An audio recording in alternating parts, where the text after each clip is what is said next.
আসসালামু আলাইকুম। অনেক দিন পর আমার এই ছোট্ট মিনি কিচেনে ফিরে এলাম। আজকের মেনুতে ছিল সজনে রান্না। এবছর আমার মিনি কিচেনে সজনে রান্না করা হয়নি, তাই ভাবলাম আজ সজনেই রান্না করা যাক।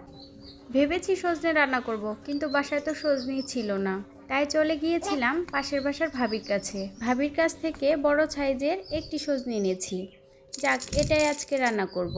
আজ আমি সজনে রান্না করব ডাল দিয়ে। আমার কাছে সজনে রান্নাটা ডাল দিয়ে বেশ ভালো লাগে। আপনাদের কাছে কেমন লাগে অবশ্যই কমেন্ট করে জানাবেন। এবার সজনে আর ডালগুলোকে আমি পানি দিয়ে ভিজিয়ে রাখছি কিছুক্ষণের জন্য। ডালগুলো ভিজতে থাকবে আর আমি এদিকে ভাত বসিয়ে নিচ্ছি। এখানে আমি 2 পট ভাত রান্না করব। আমার এই ছোট্ট হাঁড়িতে 2 পট ভাত রান্না একদম পারফেক্টভাবে হয়। এই চালগুলো কেনা চাল ছিল, তাই এগুলো খুব চিকন চিকন হয়, ভাতও খুব সুন্দর হয়। আমরা বাসায় কেনা চালের ভাত খেয়ে থাকি। আমার আগের ভিডিওতে আপনারা দেখেছিলেন হাতের চাল রান্না করা হচ্ছে, সেটা ছিল আমার দাদির বাসার ভিডিও।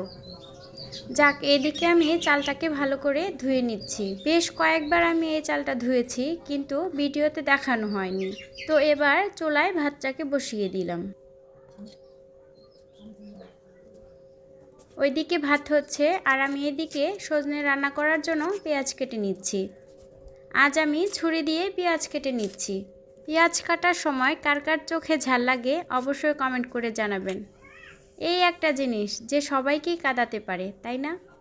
কথা বলতে বলতে এদিকে আমার ভাতে বলক উঠে গেছে। ভাত রান্না করতে তেমন একটা টাইম লাগে না, তাই না? এদিকে আমি পেঁয়াজ কাটতেই পারিনি, আর এদিকে আমার ভাত হয়ে এসেছে প্রায়। সুন্দর করে আমি পেঁয়াজটাকে কেটে নিচ্ছি। অবশ্য বটি দিয়ে আমি ভালো করে পেঁয়াজটা কাটতে পারি, কিন্তু অবশেষে দেখলাম ছুরি দিয়েও ভালোভাবেই কাটতে পেরেছি। মেয়েদের তো সব বিষয়ে পারদর্শী থাকা দরকার। সজনে রান্নার জন্য এখানে আমি একটি মরিচও কেটে নিচ্ছি। আমাদের বাসার সবাই খুব ঝাল পছন্দ করে। সজনে রান্না করব, কিন্তু মনে গরুর মাংসের ফিল হচ্ছে। কেন বলুন তো? কারণ এবছর প্রথম আমি সজনে খাবো। ভাত প্রায় হয়ে এসেছে, তাই ভাবলাম ভাতের মধ্যে একটি টমেটো সিদ্ধ দিয়ে দিই। এখানে আমি 2 পিস টমেটো নিয়েছি। এই 2 পিস টমেটোই আমাদের ভর্তা হয়ে যাবে। আমি তো চিন্তা করছিলাম এখানে আটবে কি না।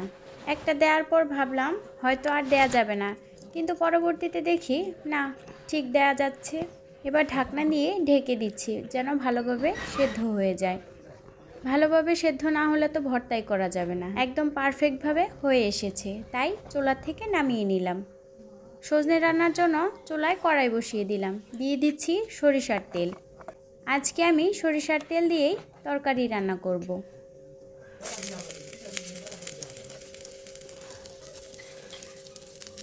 সচরাচর আমরা সরিষার তেল তেমন খাই না, কিন্তু আজ ভাবলাম সরিষার তেল দিয়ে রান্না করলে মনে হয় বেশ ভালোই হবে। সয়াবিন তেল তো স্বাস্থ্যের জন্য অনেক ক্ষতিকারক, তাই ভাবছি এখন থেকে সরিষার তেল দিয়েই তরকারি রান্না করে খাবো। এখানে আমার পেঁয়াজ মরিচ ভালোভাবে ভেজে পানি দিয়ে নিয়েছিলাম। এবার একে একে সমস্ত মশলাগুলো দিয়ে নিচ্ছি। আজ আমার চুলায় এত জ্বালাতন করছিল কারণ আজকে আমি লাকড়ি দিয়ে রান্না করেছি। সবসময় তো তেল দিয়ে রান্না করি, কিন্তু আজ ভাবলাম লাকড়ি দিয়ে রান্না করে দেখি রান্না করতে পারি কিনা। কিন্তু এত ঝামেলায় পড়েছিলাম যা আপনাদের বলে বোঝাতে পারবো না। যারা মিনি কিচেন নিয়ে রান্না করেন তারাই হয়তো জানেন এই লাকড়ি দিয়ে রান্নাটা কতটা কষ্টদায়ক, তাই না?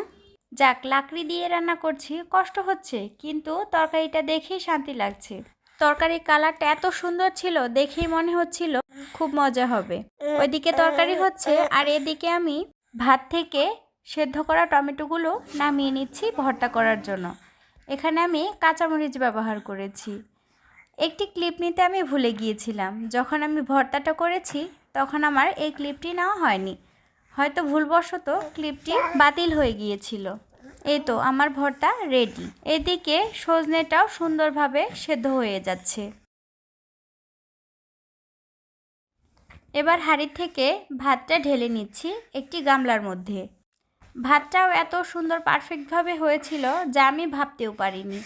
ভেবেছিলাম লাকড়ি দিয়ে রান্না করছি, হয়তো কোনো কিছুই পারফেক্টভাবে করতে পারবো না, কিন্তু এত পারফেক্টভাবে হয়েছে যা ছিল আমার কল্পনার বাহিরে। সজনে রান্নাটাও হয়ে এসেছে, তাই ভাবলাম একটি প্লেটে সমস্ত কিছু সাজিয়ে নিই। প্রথমেই আমি প্লেটে কিছু ভাত বেড়ে নিয়েছিলাম, এবার দিয়ে দিচ্ছি আমার টমেটোর ভর্তা।